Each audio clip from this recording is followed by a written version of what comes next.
اے پیغمبر آپ کہہ دیجئے کیا علم والے اور بغیر علم والے برابر ہو سکتے ہیں؟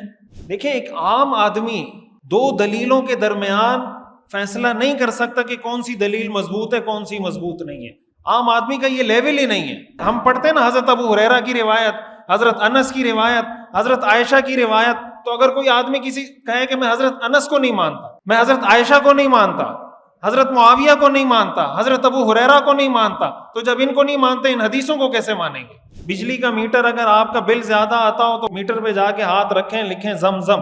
پہلے انسان علم حاصل کرتا ہے پھر عمل کرتا ہے، ایسا ہی ہے نا؟ پہلے آپ کو پتہ چلے گا کہ نماز فرض ہے، پھر آپ نماز پڑھیں گے، ایسا ہے یا نہیں؟ پہلے آپ یہ علم حاصل کریں گے کہ نماز فرض ہے، جب آپ کو یہ علم ہو جائے گا تو پھر آپ اس پر عمل کریں گے۔ پہلے آپ کو یہ علم حاصل ہوگا کہ سود حرام ہے، تو پھر آپ سود سے بچیں گے۔ پہلے علم حاصل ہوگا کہ بے حیائی فحاشی کے کام حرام ہیں، جب یہ علم حاصل ہو جائے گا تو اس سے بچنے کی کوشش کریں گے، ایسا ہی ہے نا؟ تو عمل کی جو پہلی سیڑھی ہے وہ یہ ہے کہ علم حاصل کیا جائے۔ اس کا مطلب یہ ہوا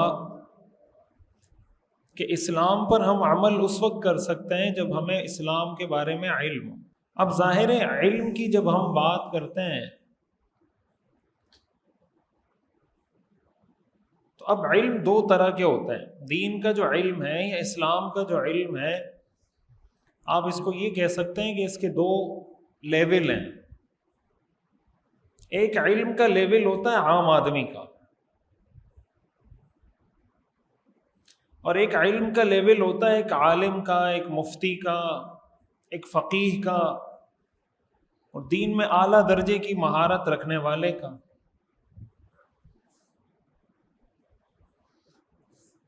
اور دونوں کے لیول میں فرق ہوتا ہے، ایسا ہی ہے نا؟ دونوں کے لیول میں کیا ہوتا ہے؟ ایک وہ شخص ہے جس کے پاس دین کی بیسک نالج ہے، اور ایک وہ شخص ہے جس کو بہت گہرائی میں علم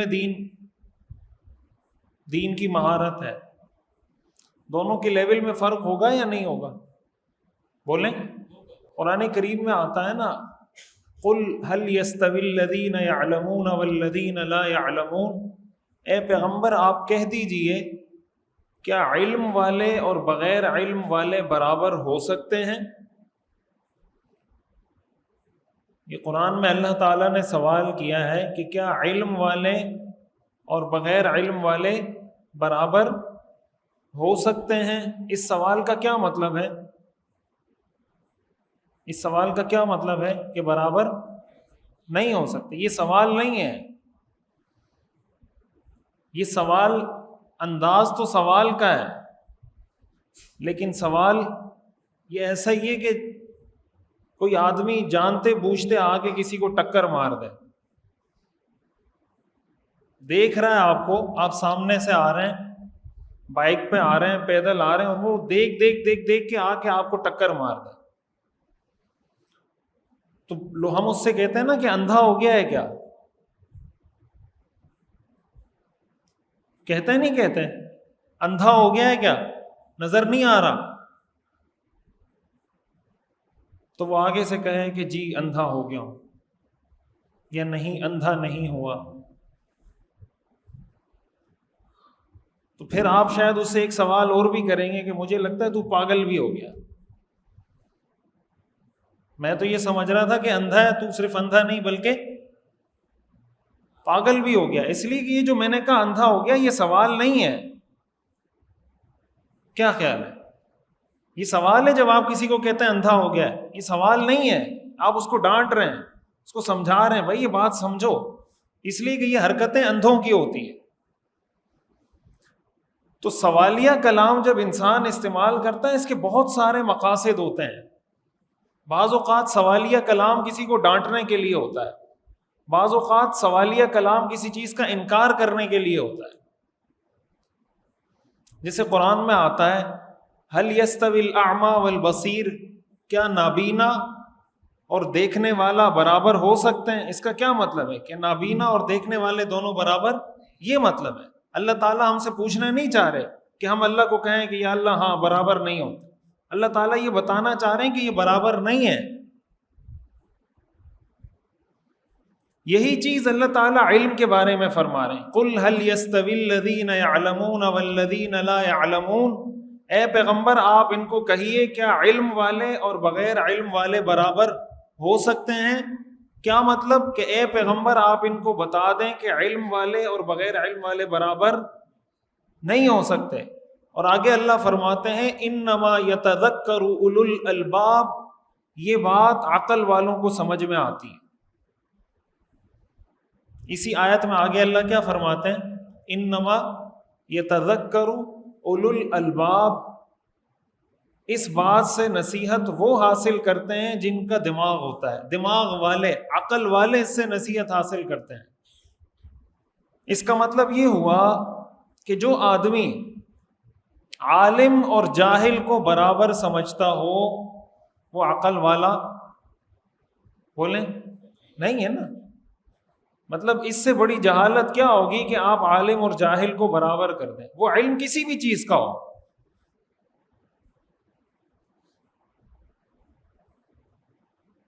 بھائی مثال کے طور پر پائلٹ ہے نا، ایک آدمی ہے اس نے فلائنگ سیکھی ہوئی ہے کہ جہاز کیسے اڑایا جاتا ہے، ایک آدمی ہے اس نے نہیں سیکھی ہوئی، دونوں برابر ہیں۔ ایک وہ آدمی ہے جس نے فلائنگ سیکھی ہے کہ جہاز کیسے اڑایا جاتا ہے، وہ پائلٹ ہے پراپر، اور دوسرا آدمی پائلٹ نہیں ہے۔ تو کیا یہ اور وہ دونوں برابر ہیں؟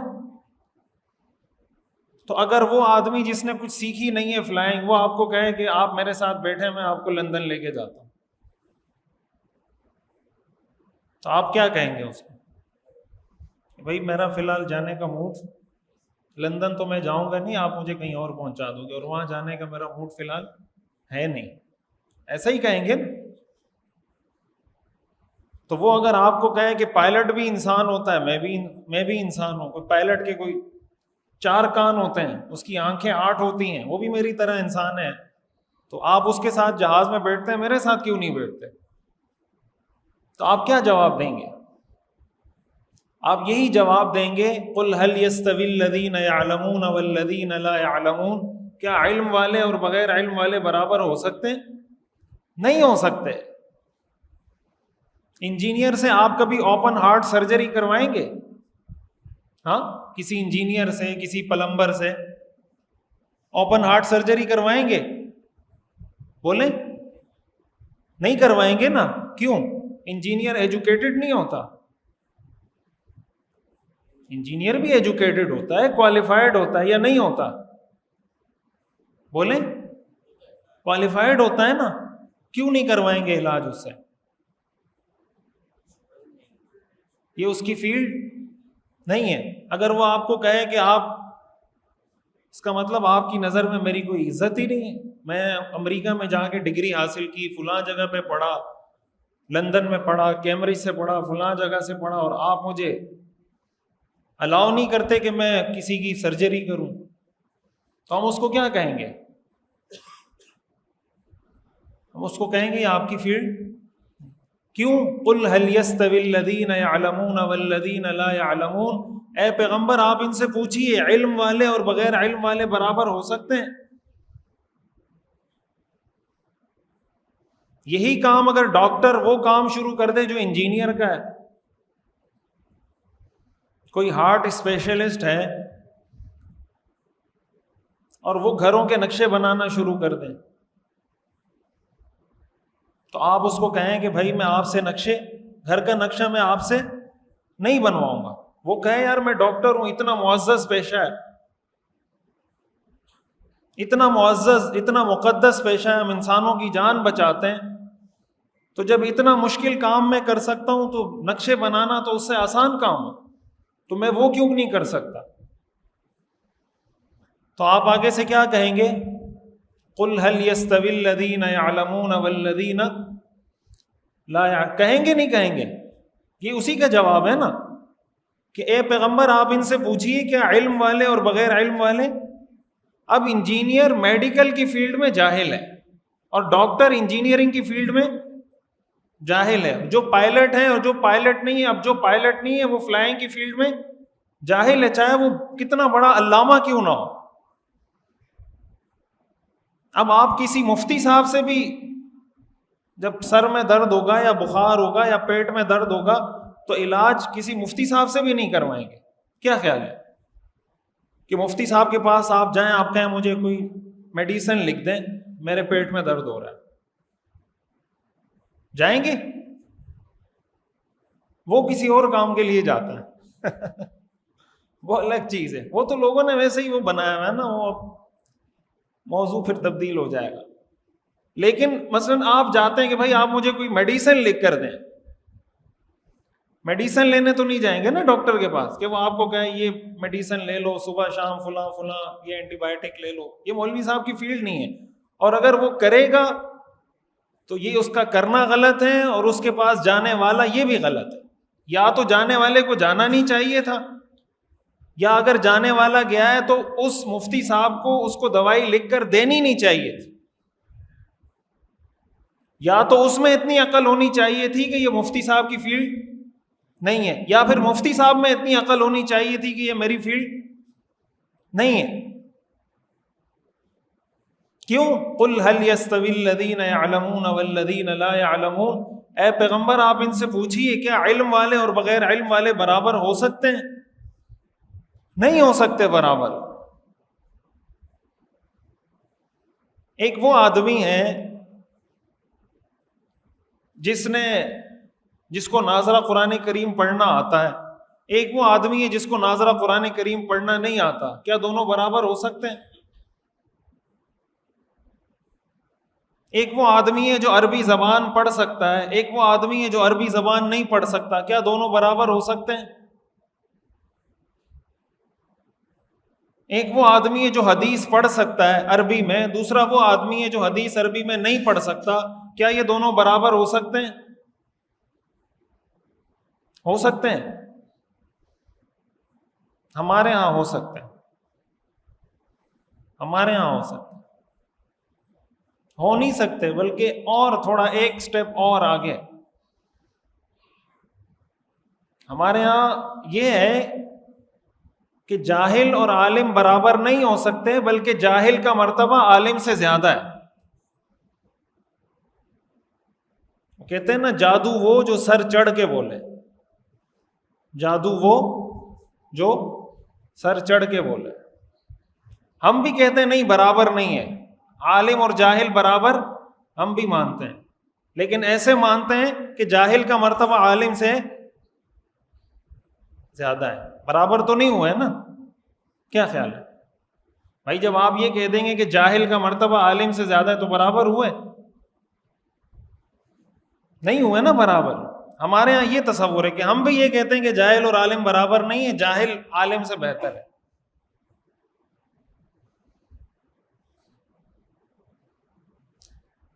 یہ باتیں ہمیں زندگی کے ہر شعبے میں سمجھ میں آتی ہیں. اگر سمجھ میں نہیں آتی تو دین کے معاملے میں سمجھ میں نہیں آتی.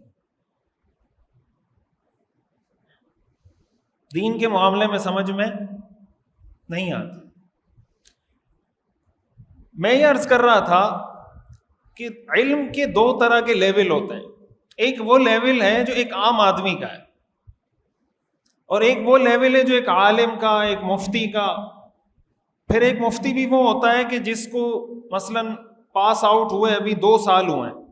ایک وہ مفتی ہے جس کو پاس آؤٹ ہوئے 10 سال ہو گئے. ایک وہ مفتی ہے جس کو پڑھے ہوئے 20 سال ہو گئے. ایک وہ مفتی ہے جس کو پڑھے ہوئے 40 سال ہو گئے.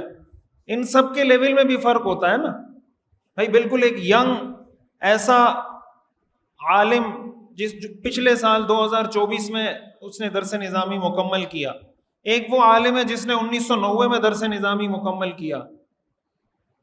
ان کے لیول میں بھی، تجربے میں، علم میں، مشاہدے میں بھی فرق ہوتا ہے نا.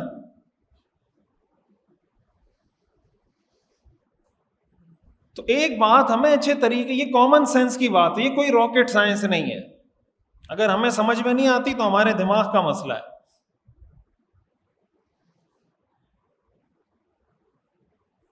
ایک عام آدمی کو یہ بات سمجھنی چاہیے کہ میرے علم کا جو لیول ہے اس میں، اور ایک صحیح مستند عالم دین، صحیح مستند مفتی کے علم میں زمین آسمان کا فرق۔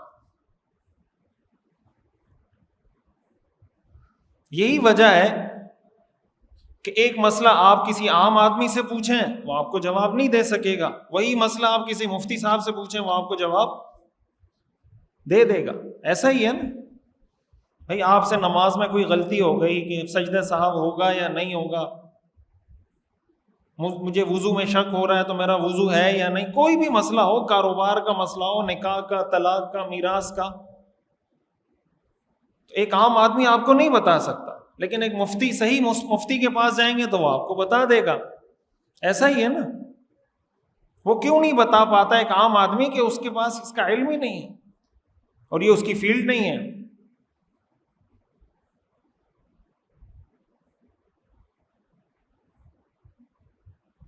اچھا، ایک اور چیز کہ معتبر علم کون سا ہوتا ہے؟ آپ نے یہ بات سنی ہوگی نا، مستند علماء، کہ مستند علماء سے اپنے آپ کو جوڑیں، سنی ہوگی نا۔ مستند علماء کا مطلب کیا ہوتا ہے یہ سمجھانا چاہ رہا ہوں۔ علم دو طرح کا ہوتا ہے، ایک علم وہ ہوتا ہے کسی بھی فیلڈ کا جو آپ کتابوں سے سیکھتے ہیں۔ مثال کے طور پر میڈیکل کی فیلڈ ہے، ایک آدمی ہے جو 20 سال تک میڈیکل کی کتابیں پڑھتا ہے، لیکن پراپر کسی میڈیکل یونیورسٹی میں اس نے ایڈمیشن نہیں لیا، پراپر پڑھا نہیں، ہاؤس جاب نہیں کی، کوئی پریکٹس نہیں کی، 20 سال اس نے میڈیکل فیلڈ کی کتابیں پڑھی یا حکمت کی کتابیں پڑھی۔ اور ایک وہ آدمی ہے جس نے پراپر میڈیکل کی فیلڈ میں ایجوکیشن حاصل کی، MBBS کیا، ہاؤس جاب کی، اسپیشلائزیشن کی، اور اپنی اسپیشلائز فیلڈ کے اندر جا کے کام کر رہا ہے۔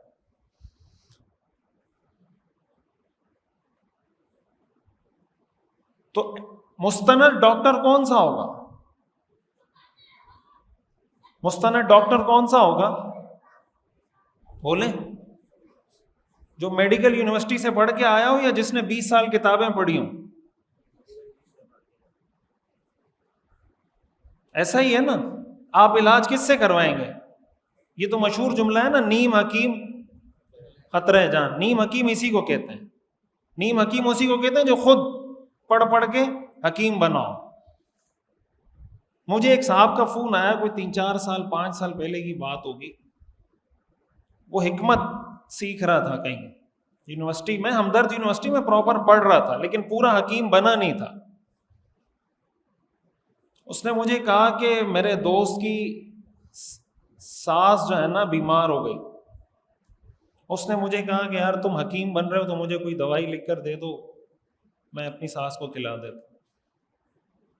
کہہ رہا میں پورا حکیم اس وقت تک بنا نہیں تھا، میں سیکھ رہا تھا، دوسرے سال میں تھا یا تیسرے سال میں تھا۔ تو وہ دوائی اس نے کھائی تو کچھ دنوں بعد ساس کا انتقال ہو گیا۔ تو کہا مجھے تو کچھ پتا نہیں تھا، جیسے جیسے میں آگے بڑھتا رہا، جب ڈگری میں نے حاصل کی تو اب مجھے یہ پتا چلا ہے کہ اس کی ساس کا جو انتقال ہوا ہے وہ میری غلط دوائی کی وجہ سے ہوا ہے۔ مجھ سے وہ یہ مسئلہ پوچھ رہا تھا کہ آیا مجھ پہ قتل کا گناہ ہوگا یا نہیں ہوگا، مجھے دیت دینی پڑے گی یا نہیں دینی پڑے گی۔ مجھے یہ مسئلہ پوچھنے کے لیے فون کیا تھا کہ مفتی صاحب اس کا کیا حکم ہے، کہ مجھے تو پتہ نہیں تھا، میں نے اپنی طرف سے صحیح دوائی دی تھی، لیکن اب مجھے پتہ چلا ہے کہ وہ دوائی میں نے غلط دی تھی۔ تو دیت اس پہ لازم ہو نہ ہو وہ ایک الگ مسئلہ ہے، بندہ تو چلا گیا نا، کیا خیال ہے؟ بندہ تو گیا نا، بندہ تو نہیں آ سکتا واپس، کچھ بھی کر لیں آپ۔ اسی کو کہتے ہیں نیم حکیم خطرہ جان۔ پہلے ہم سنتے تھے، یہ تو پریکٹیکلی پھر جب میں نے سنا تو میں نے کہا یہ تو پتھر کی لکیر ہے، تو واقعی میں نیم حکیم خطرہ جان۔ اسی طرح آپ کسی بھی فیلڈ میں چلے جائیں، یہ میں جسٹ ایک میڈیکل کی فیلڈ کی مثال دے رہا ہوں، آپ انجینئرنگ کی فیلڈ میں چلے جائیں، آپ کیمسٹری کی فیلڈ میں چلے جائیں، آپ فوڈ سائنس میں کسی بھی فیلڈ میں آپ چلے جائیں، ایک وہ آدمی ہے جو پراپر اکاؤنٹنٹ ہو، اس نے چارٹرڈ اکاؤنٹنسی پڑھی ہو، ایک وہ آدمی ہے جس نے کتابیں پڑھی ہوں. تو چارٹرڈ اکاؤنٹ کی جاب اگر آئے گی تو آپ کس کو دیں گے؟ خود پڑھنے والے کو، یا چارٹرڈ اکاؤنٹ پراپر جس نے پڑھا ہوگا، اکاؤنٹنسی پڑھی ہوگی جس نے؟ تو اگر کوئی آدمی آپ کو یہ کہے کہ میں اس ڈگری والے سے زیادہ بہتر عالم ہوں، ڈاکٹر ہوں، انجینئر ہوں، اور آپ اس سے پوچھیں کہ آپ کو کس نے سکھایا یہ ڈاکٹر کیسے بنے، وہ کہے مجھے اللہ نے سکھایا، مجھے اللہ نے سکھایا. تو آپ اگر اس کو کہیں میں آپ سے علاج نہیں کرواتا، تو وہ کہے گا دیکھو مجھے اللہ نے سکھایا، یہ میرے سے علاج نہیں کروا رہا. کسی ایسے ڈاکٹر سے علاج آپ سکھانے والا سب کو اللہ ہے، وہ جو میڈیکل یونیورسٹی میں پڑھتا ہے اس کو بھی اللہ ہی سکھاتا ہے. کیا خیال ہے؟ جو میڈیکل یونیورسٹی میں پڑھنے والا ہے اس کو بھی کون سکھاتا ہے؟ اللہ سکھاتا ہے. لیکن اللہ نے کچھ اسباب متعین کیے ہیں کہ بھائی یہاں پہ جاؤ، اس سے سیکھو تو میں سکھا دوں گا. ایسا ہی ہے نا. لیکن اگر کوئی آدمی پڑھتا نہیں ہے پراپر اور کہتا ہے کہ مجھے اللہ نے سکھایا، تو آپ علاج کروائیں گے؟ کسی ایسے ڈاکٹر سے آپ آپریشن کروائیں گے جو کہے کہ مجھے اللہ نے ڈاکٹر بنایا ہے؟ کروائیں گے علاج؟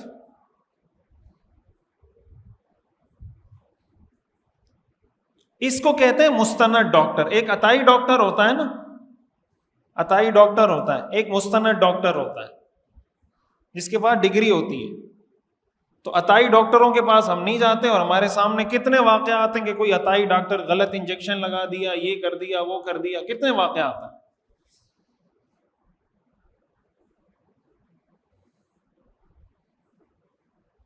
یہی اگر آپ کو کوئی پائلٹ کہے کہ آپ چلیں میرے ساتھ، آپ اس سے پوچھیں کہ آپ نے کون سے فلائنگ اسکول میں تربیت حاصل کی، وہ کہ مجھے اللہ نے سکھایا، مجھے جہاز اڑانا اللہ نے سکھایا، تو جائیں گے اس کے ساتھ؟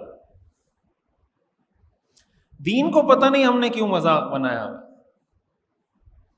آپ اس سے پوچھیں بھائی کسی سے، آپ جو مسئلے مسائل بتا رہے ہیں، قرآن کی تفسیر کر رہے ہیں، کہاں سے سیکھا ہے آپ نے؟ کہتے ہیں ڈائریکٹ اللہ نے سکھایا. کیا ہوا ہے؟ ڈائریکٹ اللہ نے سکھایا ہے. اچھا، پھر ہماری عوام، سبحان اللہ، ہماری عوام کہتی ہے مولویوں کو کچھ نہیں آتا. آتا اصل میں ان لوگوں کو ہے جن کو اللہ نے ڈائریکٹ سکھایا ہے.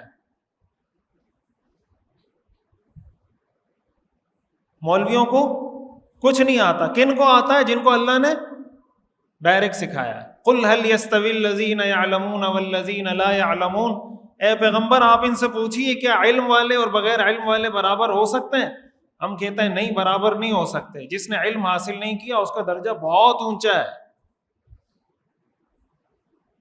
جس نے پراپر علم حاصل نہیں کیا اس کا درجہ بہت اونچا ہے، اور جس نے پراپر علم حاصل کیا ہے وہ تو گھاس کھا رہا ہے، اس کو کچھ پتہ ہی نہیں. سمجھ آ رہی بات؟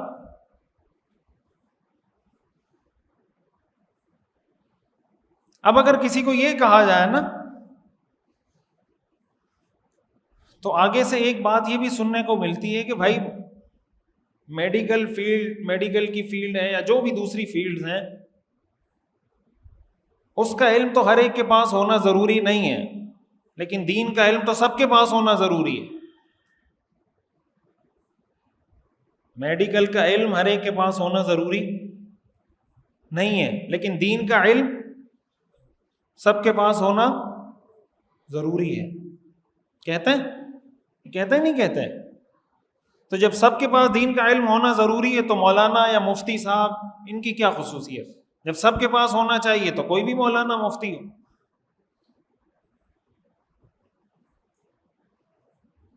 تو یہ بات تو علماء بار بار کہتے ہیں کہ دین کا علم سب کے پاس ہونا چاہیے. میں آپ سب کو بھی دعوت دیتا ہوں کہ آپ سب بھی دین کا علم حاصل کریں.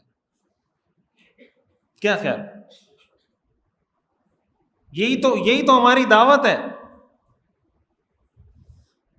علماء آپ کو پتہ ہے ہر جگہ یہی دعوت دیتے ہیں، بھائی بچوں کو حافظ بناؤ، عالم بناؤ، دیتے ہیں دعوت؟ نہیں دیتے؟ ان کی کوئی بات مانتا ہے؟ بہت مانتے ہیں لوگ، لیکن کم لوگ مانتے ہیں۔ تو اگر دین کا علم حاصل کرنا سب کے لیے ضروری ہے تو حاصل کیوں نہیں کرتے؟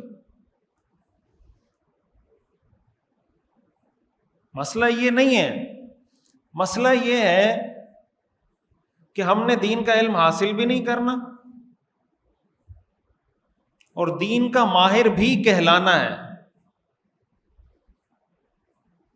دین کا علم حاصل بھی نہیں کرنا اور یہ بھی ہمارا دعویٰ ہے کہ ہمیں کہا جائے کہ میں دین کا ماہر ہوں۔ یہ تو ہر ایک کا حق نہیں ہے نا؟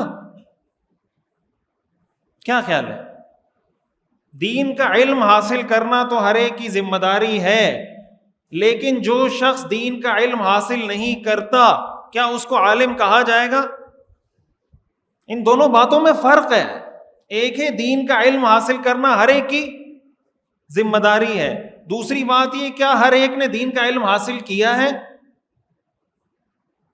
اس کا جواب کیا ہے؟ نہیں۔ ایک ہے کہ دین کا علم ہر ایک کی ذمہ داری ہے، اس میں تو کسی کو کوئی شبہ نہیں ہے۔ دوسرا سوال یہ کہ کیا ہر ایک نے دین کا علم حاصل کیا ہے؟ اس کا جواب کیا ہے؟ نہیں۔ تو جب نہیں اس کا جواب ہے تو پھر دین بتانا کس کا کام ہوگا؟ جس نے علم حاصل کیا ہوگا۔ کیوں؟ قل هل يستوي الذين يعلمون والذين لا يعلمون، اے پیغمبر آپ ان سے کہہ دیجئے کیا علم والے اور بغیر علم والے برابر ہو سکتے ہیں؟ اللہ فرماتے ہیں انما يتذکر اولو الالباب، یہ باتیں عقل والوں کو سمجھ میں آتی ہیں، ان باتوں سے عقل والے نصیحت حاصل کرتے ہیں۔ یہ ساری عقل کی باتیں، کامن سینس کی باتیں اللہ تعالیٰ یہ بتانا چاہ رہے ہیں کہ یہ کوئی راکٹ سائنس نہیں ہے کہ آپ کو سمجھانی پڑے یہ بات، اگرچہ آج ہمیں سمجھانی پڑ رہی ہے، آج ہمیں یہ بات سمجھانی پڑ رہی ہے، ایسے سمجھانی پڑ رہی ہے جیسے کوئی راکٹ سائنس ہو، حالانکہ نہیں ہے، یہ بات کامن سینس کی ہے، یہ بات سمجھانی پڑ رہی ہے آج مسلمان کو، ایک عام نوجوان کو بتانی پڑ رہی ہے کہ بھائی دین کو تختہ مشق مت بنائیں، دین کی تشریح کرنا، دین کی تفصیلات بیان کرنا، دین کو پورا ڈیٹیل کے ساتھ بیان کرنا یہ ہر ایک کا کام نہیں ہے۔ ایک عالم کے علم میں اور ایک عام آدمی کے علم میں فرق ہوتا ہے۔ اس شخص کے علم میں جس نے کتابیں پڑھ کے علم حاصل کیا ہو اور اس شخص کے علم میں جس نے پراپر اساتذہ سے پورا پڑھا ہو، ان دونوں کے علم میں زمین آسمان کا فرق ہوتا ہے۔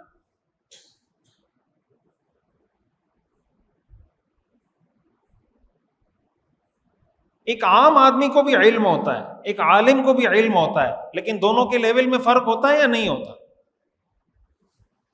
ایک عام آدمی کو بھی کچھ تو علم ہوتا ہے، یہ فرض ہے، یہ حرام ہے، یہ واجب ہے، یہ سنت ہے، اس سے سجدہ صاحب واجب ہوگا، اس سے وضو ٹوٹ جائے گا، ایک عام آدمی کو پتہ ہوتا ہے۔ لیکن کیا ایک عام آدمی کو اتنا کچھ پتہ ہوتا ہے جتنا ایک عالم دین کو، ایک مفتی کو پتہ ہوتا ہے؟ قرآن کریم سورہ توبہ آیت نمبر 120 کے اندر اللہ تعالیٰ ارشاد فرماتے ہیں فَلَوْلَا نَفَرَ مِن كُلِّ فِرْقَةٍ مِّنْهُمْ طَائِفَةٌ لِيَتَفَقَّهُوا فِي الدِّينِ وَلِيُنذِرُوا قَوْمَهُمْ إِذَا رَجَعُوا إِلَيْهِمْ لَعَلَّهُمْ يَحْذَرُونَ۔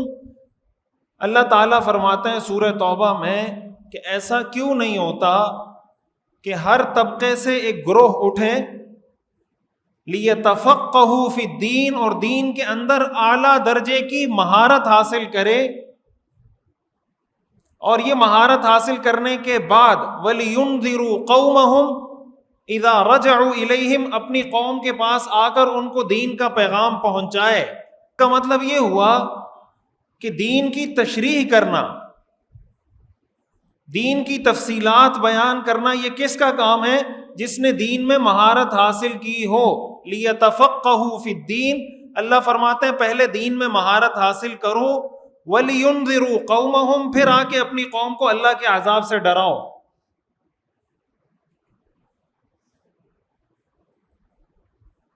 عموماً ایک آیت پیش کی جاتی ہے، اس کا تعلق بھی علم کے ساتھ ہے۔ دیکھیں ایک عام آدمی دو دلیلوں کے درمیان فیصلہ نہیں کر سکتا کہ کون سی دلیل مضبوط ہے کون سی مضبوط نہیں ہے. عام آدمی کا یہ لیول ہی نہیں ہے. حدیث میں آتا ہے رسول اللہ صلی اللہ علیہ وسلم نے ارشاد فرمایا بلغوا عنی ولو آیہ، کہ اگر ایک آیت بھی آتی ہو وہ آگے پہنچا دو. ایک آیت بھی آتی ہو تو وہ آگے پہنچا دو.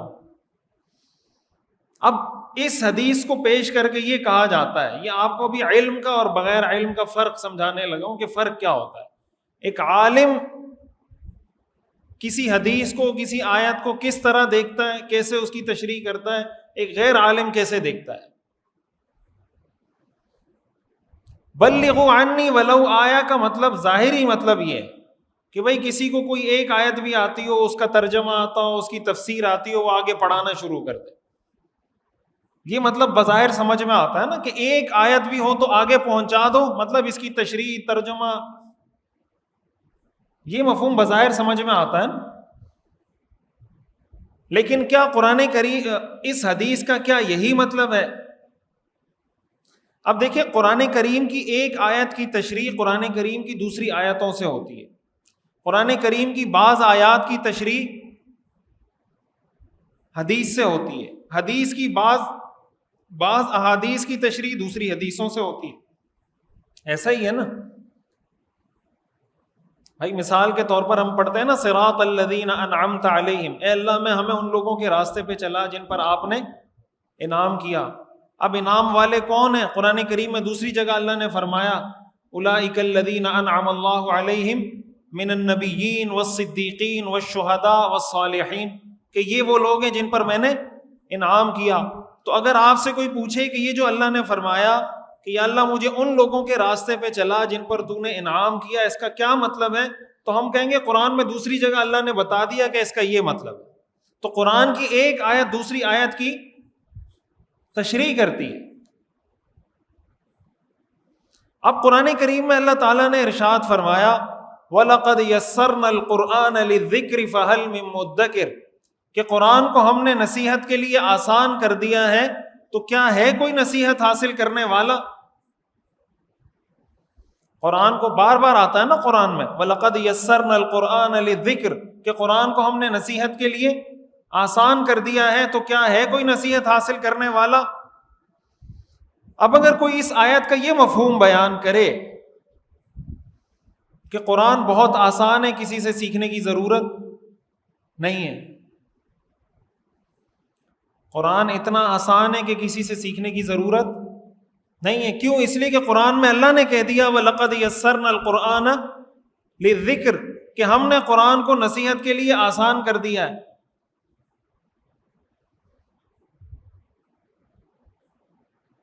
اب ہوتا کیا ہے، اس طرح کی آیات یا احادیث جب پیش کی جاتی ہیں عام لوگوں کو جو کنفیوز کیا جاتا ہے،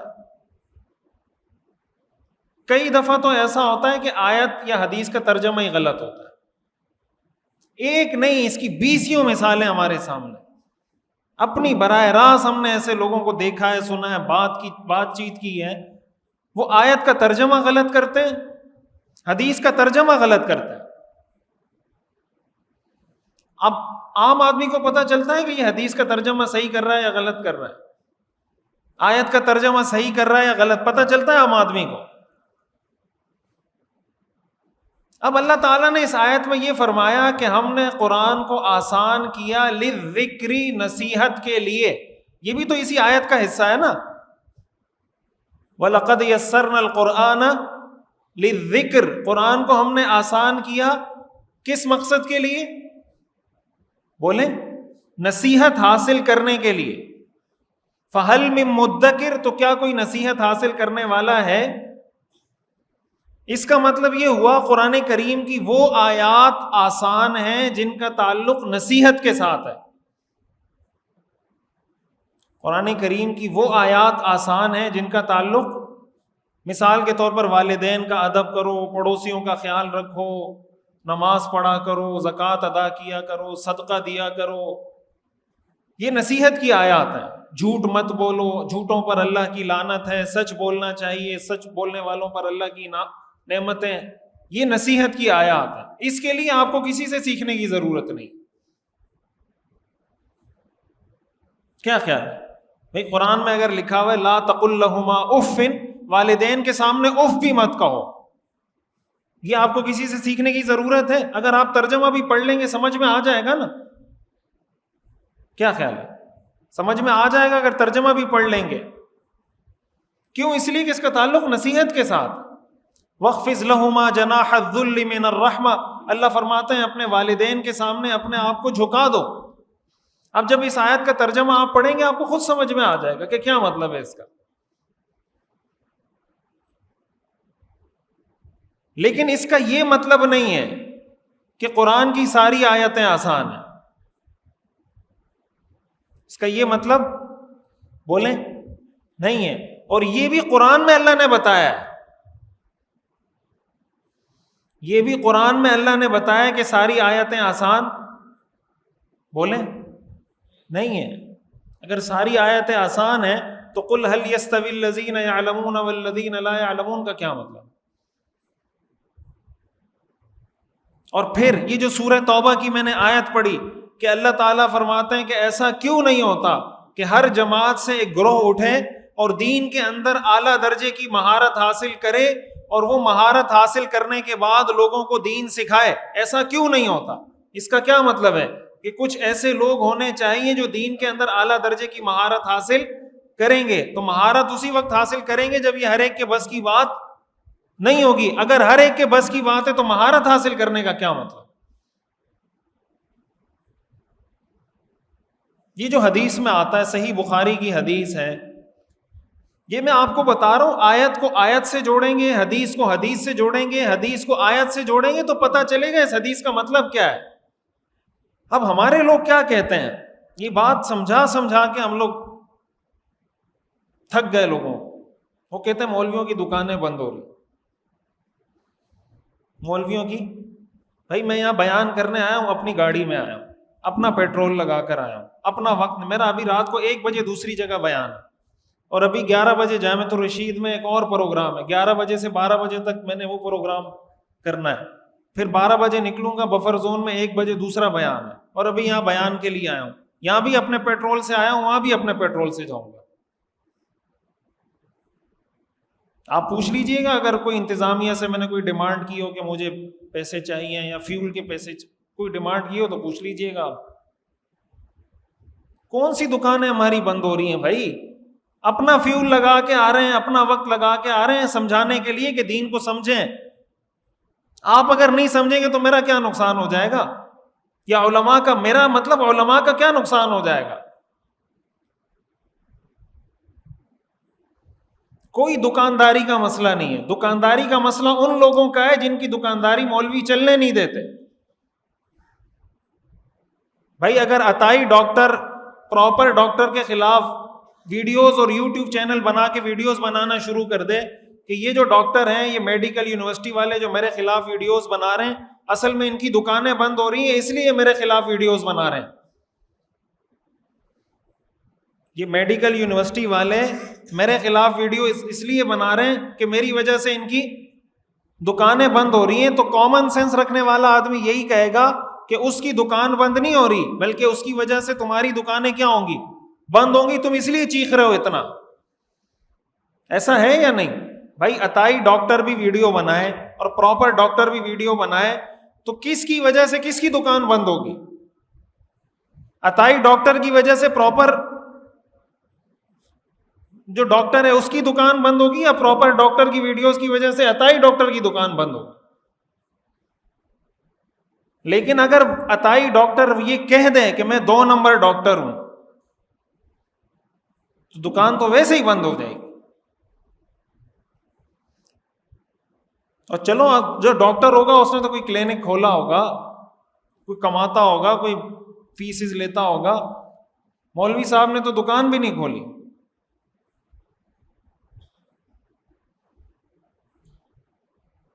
بچوں کو ناظرہ پڑھانے والے، حفظ پڑھانے والے، قرآن پڑھانے والے، عالم بنانے والے، یہ سب کون ہیں؟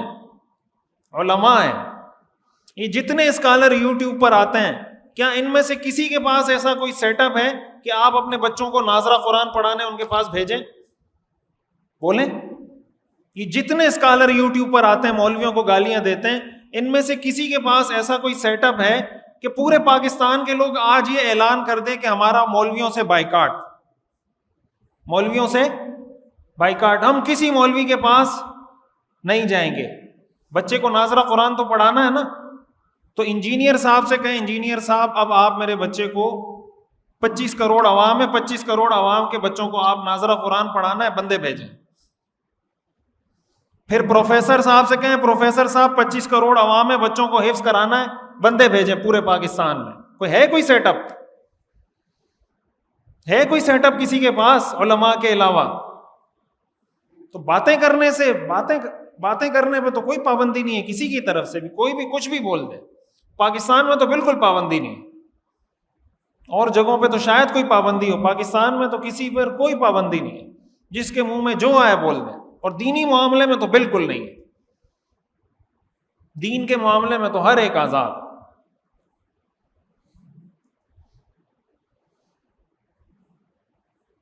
مولانا امین کیا ان کا نام ہے, ان کی ایک کتاب ہے گیلانی صاحب, ایک کتاب انہوں نے لکھی ہے, میں مصنف کا نام بھول رہا ہوں. کتاب کا نام ہے مسلمانوں کی فرقہ بندیوں کا افسانہ, کہ مسلمانوں میں یہ فرقے کیسے بنے, مسلمانوں میں یہ فرقے کیسے بنے, اس پہ انہوں نے کتاب لکھی ہے. تو میں ویسے یہ بات یاد آ گئی تو وہ میں عرض کر رہا ہوں. انہوں نے لکھا ہے, یہ بہت سے لوگ آج یہ دعویٰ کرتے ہیں کہ ہم امت کو جوڑنے کی بات کر رہے ہیں, ہم قرآن حدیث کی بات کر رہے ہیں. قرآن حدیث پہ آ جاؤ, امت کیا ہو جائے گی, جڑ جائے گی.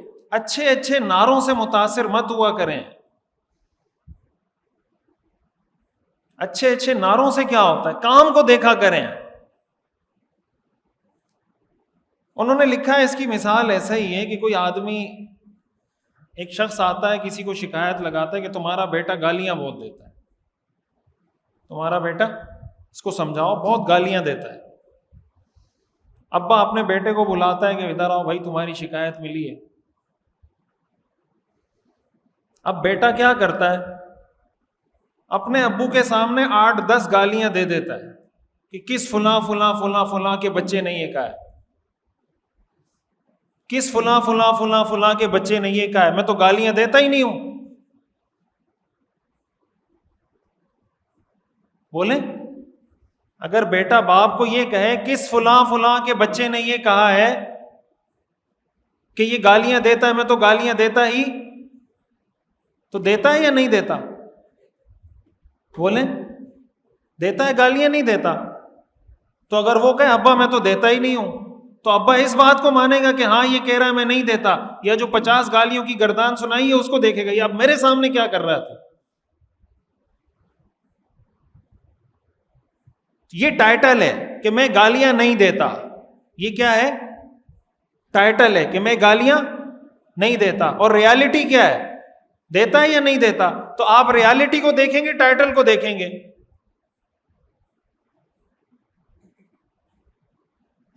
یہی کام آج بھی ہو رہا ہے.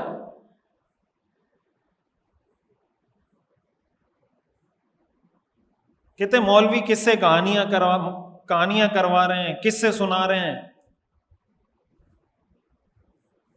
مقصد یہ کہ جب تک میں یہ کہوں گا نہیں تو میرے قصے کہانیاں کون سنے گا؟ بھائی قصے کہانیاں آپ کروا رہے ہیں, قصے کہانیاں مولوی نہیں کروا رہے, قصے کہانیاں آپ کروا رہے ہیں. اس لیے کہ مولوی دین کی وہ تشریح پیش کرتا ہے جو تشریح دین کی صحابہ نے کی ہے. اگر کسی بدبخت کی نظر میں صحابہ ہی معتبر نہیں ہے, ہماری نظر میں اس کی 2 ٹکے کی ویلیو نہیں ہے.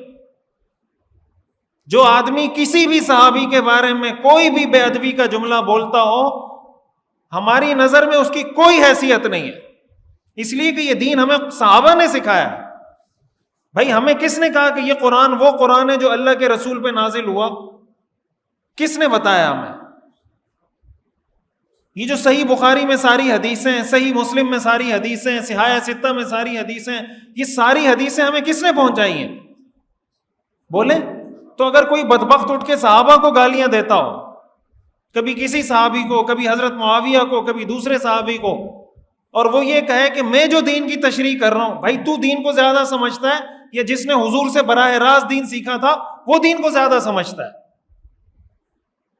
تو جب صحابہ کو آپ بیچ میں سے نکال دیں گے تو دین میں بچے گا کیا؟ پھر آپ کے پاس کوئی گارنٹی اس بات کی نہیں ہے کہ یہ وہ قرآن ہے یا نہیں جو اللہ کے رسول پہ نازل ہوا تھا، اس لیے کہ یہ قرآن آپ اس وقت اس کو ٹھیک مانیں گے، پہلے آپ کو صحابہ کو ٹھیک ماننا پڑے گا۔ اگر صحابہ کو ٹھیک نہیں مانیں گے، اس قرآن کو ٹھیک ماننے کی کوئی دلیل نہیں ہے ہمارے پاس۔ ہم اس قرآن کو قرآن اسی لیے کہتے ہیں کہ ہمیں صحابہ نے کہا ہے کہ یہ قرآن ہے، ہمیں صحابی نے کہا۔ ہم پڑھتے ہیں نا حضرت ابو ہریرہ کی روایت، حضرت انس کی روایت، حضرت عائشہ کی روایت، تو اگر کوئی آدمی کسی کہے کہ میں حضرت انس کو نہیں مانتا، میں حضرت عائشہ کو نہیں مانتا، حضرت معاویہ کو نہیں مانتا، حضرت ابو ہریرہ کو نہیں مانتا، تو جب ان کو نہیں مانتے ان حدیثوں کو کیسے مانیں گے؟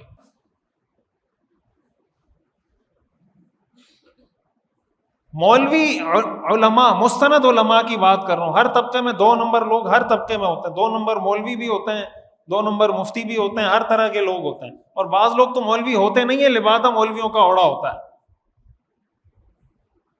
آج کل ہمارے اس پہ آ رہے ہیں نا، وہ ٹی وی چینل پہ ایک وظیفے بتا رہے ہیں، ایسے لوگوں کا بائیکاٹ کریں، ایسے لوگوں کو بتائیں سننا بند کریں۔ سب سے زیادہ ویورشپ ایسے ہی لوگوں کی آتی ہے۔ بجلی کا میٹر اگر آپ کا بل زیادہ آتا ہو تو بٹن وہ میٹر پہ جا کے ہاتھ رکھیں، لکھیں زمزم، تو بجلی کا بل کم آئے گا۔ وہ ایک اداکار نے ویڈیو بنائی تھی کہ اس سے بہتر وظیفہ یہ کہ شہادت کی انگلی اٹھائیں، سامنے دیوار پہ جائیں، شہادت کی انگلی سے بٹن بند کر دیں، بل خود بخود کم آئے۔ زمزم لکھنے کی ضرورت نہیں ہے، شہادت کی انگلی سے کیا کریں؟ بٹن بند کر دیں، پھر اس طرف آئیں، شہادت کی انگلی سے یہ بٹن بھی بند کر دیں۔ یہ کوئی بات ہے یار؟ پیٹرول پہ یہ پڑھتے ہیں تو پیٹرول ختم نہیں ہوگا، یہ کر دیں تو یہ نہیں ہوگا، یہ کر دیں تو بجلی کا بل کم، یہ دین ہے؟ اب اگر کیسے کسی آدمی کو کوئی کہتا ہے یہ مولانا ہے تو یہ بھی تو ہماری غلطی ہے۔ ایسے آدمی کا علم دین کے ساتھ، وہ بھی کہہ رہے تھے نا کہ بھائی لوگ جاتے ہیں ایسے لوگوں کے پاس جاتے ہیں اور اس کو کہیں گے بجلی کا بل کم آنے کا وظیفہ بتاؤ، اب وہ بھی بتا رہا ہے تو جانے والا جاہل، بتانے والا اس سے بڑا جاہل۔ اتنی سینس کسی آدمی میں نہیں ہے کہ بھائی آپ جتنی بجلی کنزیوم کریں گے بجلی کا بل، اس کے لیے کوئی سمجھانا پڑے گا کسی کو کہ بجلی کا آپ جتنی کنزیوم کریں گے اتنا ہی بل آئے گا آپ کا۔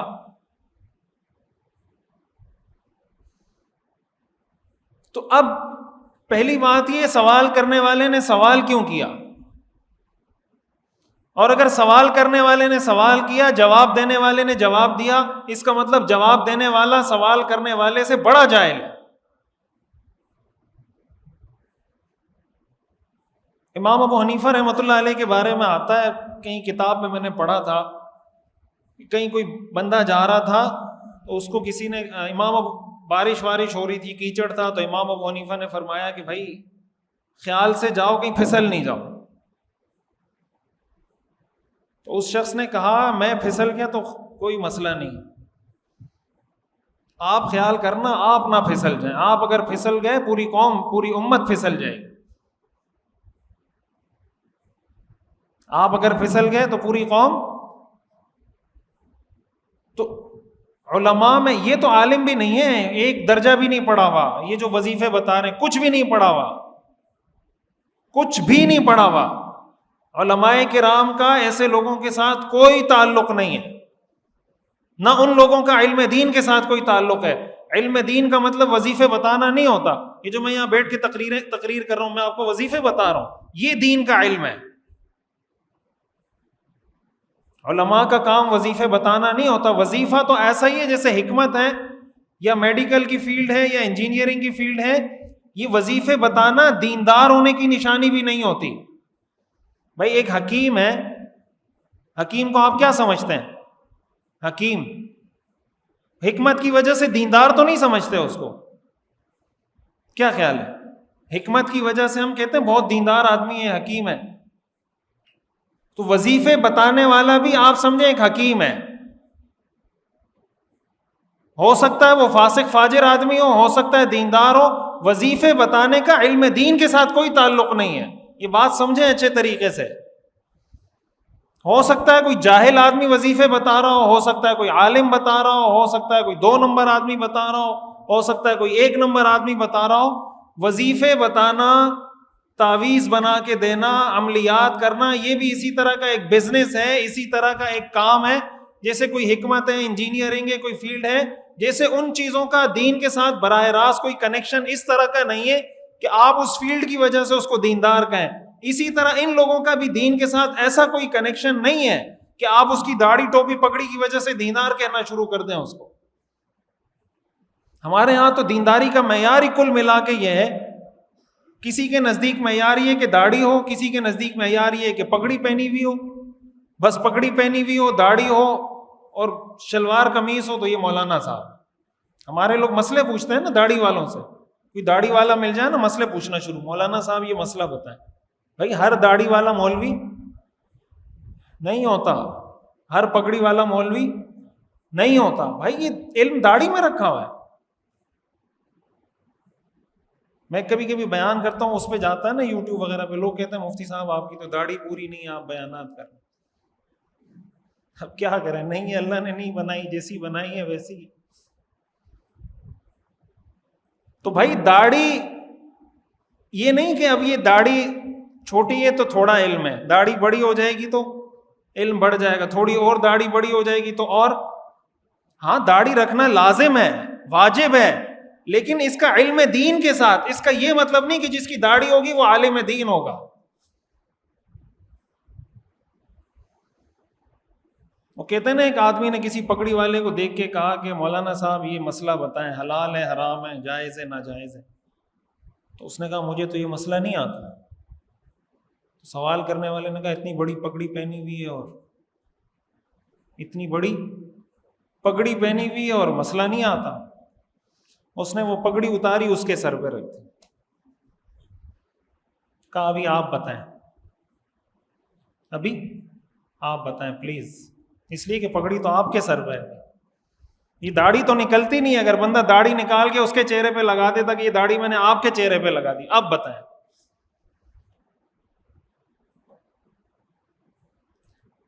تو داڑھی پگڑی ہونا، ٹوپی ہونا، یہ سارے شریعت کے احکام ہیں. کوئی فرض ہے، کوئی واجب ہے، کوئی مستحب ہے، کوئی سنت ہے، الگ الگ احکام ہیں. لیکن اس کی وجہ سے کسی کا یہ فیصلہ نہیں کیا جاتا کہ یہ کوئی بہت اچھا آدمی ہے، یہ کوئی عالم دین ہے، یہ کوئی مفتی ہے. حضرت عمر رضی اللہ تعالیٰ عنہ کے بارے میں آتا ہے کہ انہوں نے ایک شخص کے بارے میں کسی سے سوال کیا کہ یہ کیسا آدمی ہے، تو دوسرے آدمی نے بتایا کہ بہت اچھا آدمی ہے. یہی حضرت عمر نے فرمایا تمہیں کیسے پتا ہے؟ تم نے کبھی اس کے ساتھ سفر کیا ہے، کوئی ٹریول کیا ہے اس کے ساتھ کبھی؟ تو اس نے کہا نہیں. تو کبھی اس کے کوئی لین دین ہوا ہو، کوئی چیز خریدی ہو، بیچی ہو، قرض لیا ہو، دیا ہو، کبھی ایسا ہوا ہے؟ تو اس نے کہا نہیں. حضرت عمر نے فرمایا کبھی اس کے پڑوس میں رہے ہو، پڑوسی بن کے؟ تو اس نے کہا نہیں. یہ میں بتا رہا ہوں دین ہے کیا چیز، اور یہ میں نہیں بتا رہا، یہ حضرت عمر بتا رہا. حضرت عمر نے فرمایا لعلک رأیتہ یخفض ویرفع رأسہ فی المسجد، شاید تم نے اس کو مسجد میں سر اوپر نیچے کرتے دیکھا ہوگا. یہ کون کہہ رہے ہیں؟ حضرت عمر. لعلک رأیتہ یخفض ویرفع رأسہ فی المسجد، شاید تم نے اس کو مسجد میں سر اوپر نیچے کرتے دیکھا ہوگا، تو تم کہہ رہے ہو بہت اچھا آدمی ہے. یہ اچھا آدمی ہونے کی نشانی آپ یہ کہہ سکتے ہیں نمازی ہے. داڑھی والے کو دیکھیں یہ کہہ سکتے ہیں داڑھی والا ہے. پگڑی والے کو دیکھ کے یہ کہہ سکتے ہیں پگڑی والا ہے. یہ نہیں کہہ سکتے کہ یہ اچھا آدمی ہے، اس کے سر پہ پگڑی ہے تو اچھا آدمی ہوگا. کوئی ضروری نہیں ہے. ہو سکتا ہے سر پہ پگڑی ہو اور سب سے بڑا فراڈیا ہو، اور ہو سکتا ہے کوئی پگڑی نہ ہو، ٹوپی بھی نہ ہو، لیکن فراڈیا نہ ہو. بھائی یہ فراڈ اور یہ ٹوپی میں رکھا ہوا ہے. جب بندہ ٹوپی پہن ہی اس لیے رہا ہے کہ کسی کو ٹوپی پہناؤں، تو یہ تو ٹوپی پہننا بھی فراڈ ہے. کیا خیال ہے؟ کوئی آدمی اگر اس لیے ٹوپی پہنتا ہے کہ اس کے بغیر میں کسی کو ٹوپی پہنا نہیں سکوں گا، تو یہ ٹوپی پہننا ہی کیا ہے؟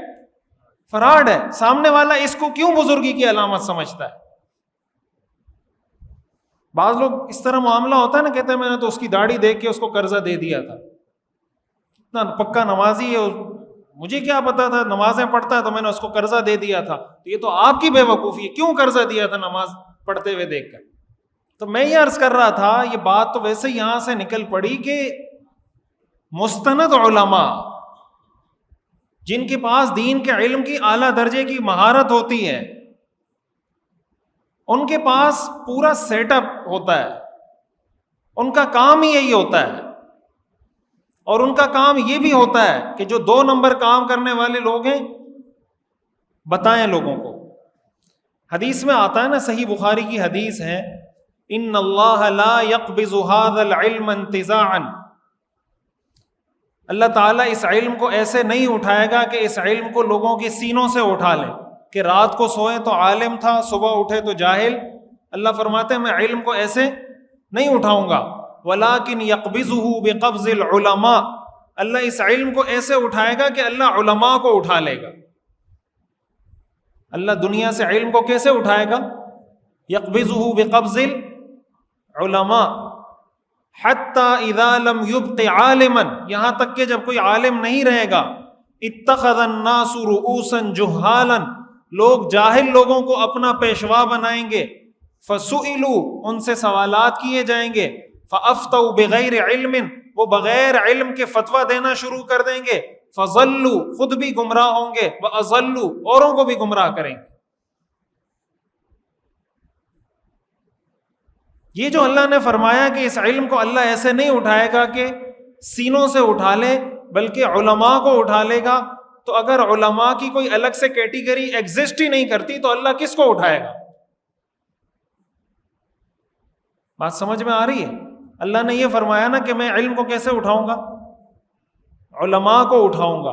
تو اگر علماء کی کوئی کیٹیگری ایگزسٹ ہی نہیں کرتی تو اللہ کس کو اٹھائے گا؟ اور حدیث میں آتا ہے کہ ایک عالم کا کام کیا ہوتا ہے. حدیث میں آتا ہے يحمل هذا العلم من كل خلف عدول ينفون عنه تحریف الغالین وتأویل المبطلین وتحریف الجاہلین. اس طرح کے الفاظ ہیں کہ اس علم کو ہر طبقے سے اعلیٰ درجے کے لوگ، اچھے لوگ حاصل کریں گے. ان کا کام کیا ہوگا؟ ان کا کام یہ ہوگا ینفون عنہ تحریف الغالین، کہ جو غلو کرنے والے ہیں دین میں، شدت، غلو، مبالغہ کرنے والے ہیں، وہ اس کی نفی کریں گے کہ اس کا دین کے ساتھ کوئی تعلق نہیں ہے. بھائی شریعت میں ہر چیز کی حد ہے نا. مثال کے طور پر کوئی آدمی کام کاج کچھ نہیں کرتا، 24 گھنٹے نماز پڑھتا رہتا ہے، اس کی شریعت اجازت دیتی ہے؟ 24 گھنٹے نماز پڑھتا رہے، شریعت اجازت دیتی ہے؟ یہ غلو ہے. تو ایک عالم دین یہی کہے گا کہ بھائی تم 24 گھنٹے نماز، یہ عالم کا کام ہے. نماز پڑھنا اچھی بات ہے لیکن اس کی ایک لمٹ ہے. 24 گھنٹے آپ نماز پڑھیں گے، شریعت کا اس سے کوئی تعلق نہیں ہے. حدیث میں آتا ہے نا کہ صحابہ 3-4 صحابہ حضور کے گھر گئے، حضور کے معمولات پوچھے کہ آپ گھر میں کیا کرتے ہیں؟ تو آپ کی ازواج مطہرات نے بتا دیا کہ آپ کے یہ معمولات ہیں، آپ آتے ہیں، کھانا کھاتے ہیں، پھر سو جاتے ہیں، پھر اٹھتے ہیں، تہجد پڑھتے ہیں، ایک روٹین جو بھی تھی بتا دی. حدیث میں آتا ہے صحابہ نے اس کو کم سمجھا، یعنی یہ سمجھا کہ اللہ کے رسول تو معصوم ہے، بخشے بخشا ہے، تو اس لیے حضور کے معمولات کو اتنے زیادہ نہیں ہے رات کو گھر میں، لیکن ہم تو امتی ہیں، ہمیں زیادہ عبادت کرنی چاہیے. تو 3 صحابہ تھے، 3 نے الگ الگ قسمیں کھا لی. ایک صحابی نے قسم کھائی کہ میں ساری زندگی روزے رکھوں گا، ساری زندگی روزے رکھوں گا، کوئی دن بھی بغیر روزے کے میرا نہیں گزرے گا ساری زندگی. دوسرے صحابی نے قسم کھائی کہ میں ساری زندگی رات کو سوؤں گا نہیں، پوری رات تہجد پڑھوں گا. تیسرے صحابی نے قسم کھائی کہ میں مرتے دم تک شادی نہیں کروں گا، بس عبادت کروں گا۔ حضور علیہ الصلاۃ والسلام کو پتہ چلا، حضور نے ان کو بلایا، کہا مجھے پتہ چلا ہے کہ تم نے اس طرح کی قسمیں کھائی ہیں۔ انہوں نے بتایا بالکل۔ آپ نے فرمایا اصوم و افطر، میں روزہ بھی رکھتا ہوں اور کبھی کبھی بغیر روزے کے بھی رہتا ہوں، کچھ دن روزے رکھ لیتا ہوں، کچھ دن نہیں رکھتا، یعنی رمضان کے علاوہ، رمضان کے روزے تو فرض ہیں، رمضان کے علاوہ کبھی روزے رکھ لیتا ہوں، کبھی نہیں رکھتا۔ اسی طرح میں رات کو سوتا بھی ہوں اور نماز بھی پڑھتا ہوں، وَأَتَزَوَّجُ النِّسَاءَ، اور میں عورتوں سے شادی بھی کرتا ہوں۔ یہ جو حدیث آپ بار بار نکاح کے خطبے میں سنتے ہیں نا، من رغب عن سنتی فلیس منی، یہ آپ نے اس موقع پہ فرمایا تھا کہ جس نے میری سنت سے اعراض کیا اس کا مجھ سے کوئی تعلق نہیں۔ یعنی حضور نے یہ کہا کہ اگر تم نے یہ طے کر لیا ہے کہ میں ساری زندگی رات کو تہجد پڑھوں گا، سوؤں گا نہیں، یہ طے کر لیا ہے کہ ساری زندگی میں روزے رکھوں گا، یہ طے کر لیا ہے کہ میں ساری زندگی شادی نہیں کروں گا، جس آدمی نے یہ کام کیا اس کا مجھ سے کوئی لینا دینا نہیں۔ اب تہجد پڑھنا کوئی گناہ کا کام ہے؟ روزے رکھنا کوئی گناہ کا کام ہے؟ تو انہوں نے اچھے کام کی نیت کی تھی، لیکن یہ غلو تھا۔ یہ کیا تھا؟ غلو تھا، حد سے تجاوز تھا۔ قرآن نے منع کر دیا، حدیث میں منع کر دیا۔ تو حضور علیہ الصلاۃ والسلام نے یہ فرمایا کہ علماء کا کام کیا ہے؟ عالم کا پہلا کام یہ ہے کہ دین میں غلو کرنے والوں کو روکیں گے کہ یہ مت کرو، یہ تم حد سے آگے بڑھ رہے ہو۔ دوسرا کام وَتَأْوِيلَ الْجَاهِلِينَ، جاہل لوگ قرآن حدیث کی جو غلط تشریح بیان کریں گے، ایک عالم کہے گا کہ تم قرآن حدیث کی جو تشریح بیان کر رہے ہو یہ غلط ہے، یہ بھی عالم کا کام ہے۔ عالم کی بنیادی منصبی ذمہ داری ہے کہ قرآن حدیث کی غلط تشریح کرنے والے کو روکے کہ تم قرآن حدیث کی جو تشریح کر رہے ہو یہ غلط کر رہے ہو۔ بعض اوقات ہمارے لوگ اس سے متاثر ہوتے ہیں کہ اس نے قرآن کی آیت پڑھی، اس نے ریفرنس دیا، اس نے بخاری کی حدیث پڑھی۔ بھائی تمہیں کیا پتا بخاری کی اس حدیث کا مطلب کیا ہے، یا اس معاملے میں اور کون کون سی حدیثیں ہیں، یا اس بارے میں قرآن میں اور کون کون سی آیات ہیں کہ ان سب کو جمع کر کے ایک مفہوم نکالا جائے گا۔ یہ نہیں کہ ایک حدیث لی اس سے مفہوم نکال لیا، بلکہ ساری حدیثوں کو جمع کیا جاتا ہے ایک موضوع کی، پھر ان سب کو دیکھا جاتا ہے کہ ان سے کون سا ایسا مفہوم نکالا جائے کہ اس حدیث پہ بھی عمل ہو جائے، اس پہ بھی عمل ہو جائے، اس پہ بھی عمل ہو جائے۔ میں آپ کو ایک مثال دیتا ہوں سمجھانے کے لیے۔ اب یہ اس وقت کی یہ باتیں جو ہے نا اس وقت کی ضرورت بن گئی ہیں۔ اگر یہ مسئلے مسائل نہیں ہوتے تو میں آج آپ کو شب قدر کے فضائل سناتا، کوئی پریکٹیکل چیز بتاتا کہ یہ کریں اس سے اتنا ثواب ملے گا، یہ کچھ چیزیں بتاتا۔ لیکن اب بعض اوقات یہ لگتا ہے کہ اس سے زیادہ یہ بتانا اہم ہو گیا، اس لیے کہ عقیدہ، ایمان، نظریہ محفوظ ہوگا تو آگے جا کے باقی چیزیں ٹھیک ہوں گی نا۔ اگر عقیدہ اور نظریہ ہی خراب ہو جائے تو عمل کہاں سے ٹھیک ہوگا؟ میرا ایک 23ویں شب کو بہت بڑی جامع مسجد ہے کراچی کی، وہاں بیان تھا، تو وہاں میں نے جو بیان کیا وہ ایتھیزم پہ کیا، رد الحاد جو آج پھیل رہا ہے نا، اگنوسٹکزم، ایتھیزم، مٹیریلزم، اس پہ میں نے کوئی 1.5 گھنٹے کا بیان کیا۔ اب اس میں ظاہر ہے کہیں انگریزی، کہیں اردو، آیتیں، حدیثیں بھی، تو کافی لوگوں نے کہا کہ ماشاءاللہ اچھا بیان ہے۔ ایک صاحب میرے پاس آئے بیان کے بعد، کہا مفتی صاحب کی قرآن حدیث بیان کرتے، یہ کیا آپ 1.5 گھنٹے تو پتہ نہیں کیا بولتے رہے آپ، کہ قرآن حدیث بیان کرتے ہیں ہمارے سامنے۔ میں نے کہا میں نے کوئی گیتا سنائی ہے آپ کو؟ مہا بھارت سے یہ سارے ریفرنسز دیے، جو آیات پڑھ رہا تھا قرآن کی آیتیں تھی نا، تو آپ کے دماغ میں دین کا کیا تصور ہے؟ نماز، روزہ، حج، زکوٰۃ، داڑھی، ٹوپی، پگڑی، جبہ، مسواک، بس، اس کے علاوہ دین کچھ نہیں ہے۔ لوگ خدا کا انکار کر رہے ہیں، تو اگر آپ کو کوئی یہ بتائے کہ خدا موجود ہے اور اس کی یہ دلیلیں ہیں، یہ دین نہیں ہے۔ دین کی تو بنیاد اس چیز پر ہے کہ خدا موجود ہے، لا الہ الا اللہ، اسی پر تو وجود ہے دین کا۔ آپ کو ایک مثال دیتا ہوں کہ حدیثوں کو جمع کیسے کیا جاتا ہے۔ مختصر شارٹ کٹ بتاتا ہوں، زیادہ اب ڈیٹیل کا وقت بھی نہیں ہے. حدیث میں آتا ہے بلی کا جو جوتا ہے، بلی کا جوتا، بلی نے کسی چیز میں منہ مارا تو وہ پاک ہے یا ناپاک ہے؟ سمجھ آ رہی بات؟ ایک حدیث میں آپ نے فرمایا انہا لیست بنجس، یہ ناپاک نہیں ہے. انہا من الطوافین علیکم والطوافات، اس لیے کہ بلیاں گھروں میں بہت زیادہ آتی جاتی رہتی ہیں، اگر اس کو ناپاک ڈکلیئر کر دیا جائے تو لوگ حرج میں پڑ جائیں گے. اب بلی تو گھروں میں ہوتی ہے، کسی جگہ منہ مارا وہ ناپاک ہو گیا تو لوگ حرج میں مبتلا ہوں گے. یہ ایک حدیث ہے. اس سے کیا پتہ چلتا ہے کہ بلی کا جوتا ناپاک؟ ایک اور حدیث ہے، اس میں آپ نے فرمایا طہور اناء احدکم، کہ اگر کوئی کسی برتن میں کتا منہ مارے، اس کو پاک کرنے کا طریقہ یہ ہے کہ اس کو 7 دفعہ دھو، اور اگر بلی کسی برتن میں منہ مارے اس کو پاک کرنے کا طریقہ یہ ہے کہ اس کو 1 دفعہ دھو. اس کے لیے لفظ استعمال ہوا ہے طہور، پاک کرنا. پاک کس چیز کو کیا جاتا ہے؟ ناپاک چیز کو. پاک کس چیز کو کیا جاتا ہے؟ ناپاک چیز کو. اب 2 حدیثیں، ایک سے پتہ چلتا ہے کہ بلی کا جوتا نجس نہیں ہے، ایک سے کیا پتہ چلتا ہے کہ بلی کا جوتا نجس ہے. امام ابو حنیفہ رحمۃ اللہ علیہ نے ان دونوں حدیثوں کو جمع کیا اور فرمایا کہ بلی کا جوتا ناپاک تو نہیں ہے لیکن مکروہ ہے. کیا کہا کہ بلی کا جوتا ناپاک اس لیے نہیں ہے کہ حدیث میں کہہ دیا ناپاک نہیں، جب ناپاک کہہ دیا حدیث میں نہیں تو ہم کیسے کہہ سکتے ہیں؟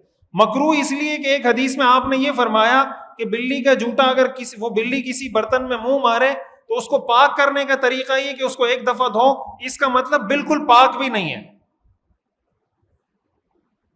یہ بات سمجھ میں آ رہی ہے؟ اس لیے امام ابو حنیفہ رحمۃ اللہ علیہ نے فرمایا کہ اگر کسی کے پاس اس کے علاوہ کوئی پانی ہے تو اس سے وضو کر لے، لیکن اگر وہی پانی ہے تو اس سے وضو کر لے، کوئی مسئلہ نہیں. اب دونوں حدیثیں جمع ہو گئی نا، دونوں حدیثیں کیا ہو گئی؟ جمع ہو گئی. اب اگر کوئی آدمی آپ کے سامنے یا یہ حدیث پیش کرے یا وہ حدیث پیش کرے کہ دیکھیں بخاری میں یہ لکھا ہوا ہے کہ بلی کا جوتا ناپاک نہیں ہے اور امام ابو حنیفہ کہتے ہیں کہ بلی کا جوتا مکروہ ہے، ہم حدیث کی بات مانیں یا امام ابو حنیفہ کی بات مانیں؟ بھائی یہ امام ابو حنیفہ کی بات نہیں ہے، یہ بھی حدیث کی بات ہے، لیکن وہ حدیث آپ نے پیش نہیں کی. اور امام ابو حنیفہ کے سامنے دونوں حدیثیں تھیں، انہوں نے دین کا وہ مفہوم نکالا کہ اس پہ بھی عمل ہو گیا اور اس پہ بھی عمل ہو گیا. اب ایک عام آدمی اگر یہ کہے کہ دیکھیں وہ صحیح بخاری کی حدیث پیش کر رہا ہے، یہ کہہ رہے ہیں کہ امام ابو حنیفہ نے یہ کہا. بھائی امام ابو حنیفہ نے کہنے کا مطلب یہ نہیں کہ امام ابو حنیفہ نے اپنے گھر سے کوئی دین بنایا ہے. مطلب یہی ہوتا ہے آپ اگر کسی جگہ پہ جا کے کہیں کہ مفتی صاحب نے یہ بات بتائی ہے تو اس کا کیا مطلب ہوتا ہے کہ مفتی صاحب گھر میں بیٹھ کے دین بناتے رہتے ہیں پھر آ کے آپ کو سناتے ہیں؟ کیا مطلب ہوتا ہے؟ مفتی صاحب کی طرف منسوب کرنے کا مطلب یہ ہوتا ہے کہ دین کی یہ بات ہے. بات سمجھ میں آ رہی ہے؟ بھائی آپ سے کوئی پوچھتا ہے آپ کہاں پہ رہتے ہیں، یہ کون سی سوسائٹی ہے؟ Capital society. آپ کہیں میں کیپٹل سوسائٹی میں رہتا ہوں، وہ آپ کو کہے اچھا آپ پاکستان میں نہیں رہتے، میں تو سمجھا آپ پاکستان میں رہتے ہیں. آپ کی نظر میں کیپٹل سوسائٹی کی زیادہ عزت ہے یا پاکستان کی زیادہ عزت ہے؟ پاکستان زیادہ قابل قدر ہے یا کیپٹل سوسائٹی زیادہ قابل قدر ہے؟ تو آپ کیا کہیں گے؟ بھائی پاکستان ہمارا ملک ہے. تو وہ آپ کو کہے پھر آپ یہ کیوں نہیں کہتے کہ ہم پاکستان میں رہتے ہیں؟ اس کا مطلب آپ پاکستانی نہیں ہیں، آپ حنفی ہیں، محمدی نہیں ہیں. آپ حنفی ہیں، محمدی. ہم جب کہتے ہیں ہم حنفی ہیں، اس کا مطلب کیا ہوتا ہے؟ اس کا مطلب یہ ہوتا ہے کہ ہم قرآن اور حدیث کی اس تشریح کو معتبر مانتے ہیں جو تشریح امام ابو حنیفہ نے بیان کی. جب کوئی کہتا ہے میں شافعی ہوں، اس کا مطلب یہ ہوتا ہے کہ میں قرآن حدیث کی اس تشریح کو معتبر مانتا ہوں جو تشریح قرآن حدیث کی امام شافعی نے کی.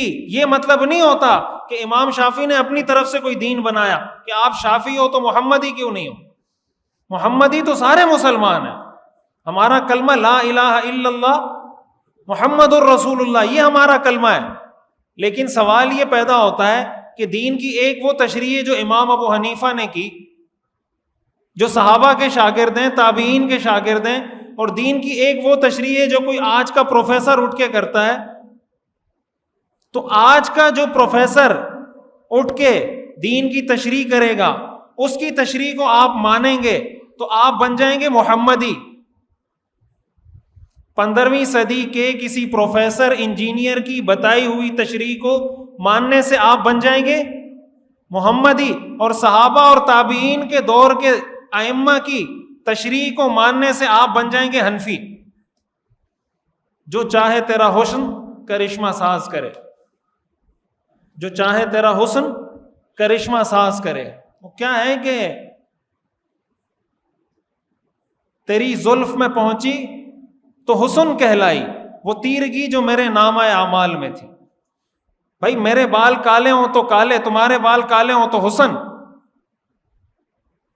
میرے بال کالے ہوں تو کالے، تمہارے بال کالے ہوں تو حسن۔ وہ کہتے ہیں نا میرا کتا کتا تمہارا کتا ٹومی،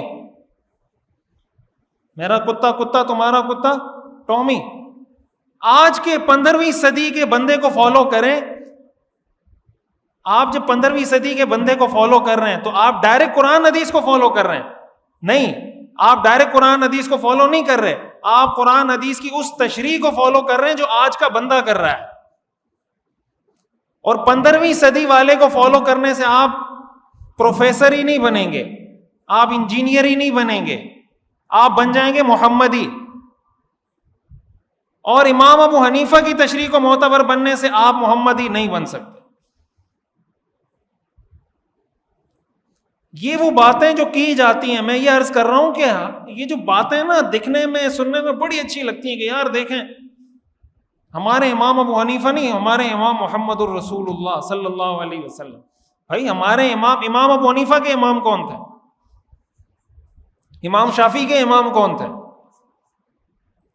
امام مالک اور امام احمد بن حنبل کے امام کون تھے؟ ان کے امام بھی وہی تھے جو ہمارے امام ہیں، سارے مسلمانوں کے ایک ہی امام ہیں۔ تو اس لیے میں یہ گزارش کروں گا، خلاصہ کلام جو میں نے آیت پڑھی تھی، قل هل يستوي الذين يعلمون والذين لا يعلمون، اے پیغمبر آپ ان سے پوچھئے کیا علم والے اور بغیر علم والے برابر ہو سکتے ہیں؟ اللہ فرماتے ہیں انما يتذکر اولو الالباب، یہ بات عقل والوں کو سمجھ میں آتی ہے۔ اللہ تعالی ہمیں فہم سلیم عطا فرمائے، اللہ تعالی ہمیں عقل عطا فرمائے، اللہ تعالی ہمیں صراط مستقیم پر چلائے۔ وآخر دعوانا ان الحمد للہ رب العالمین۔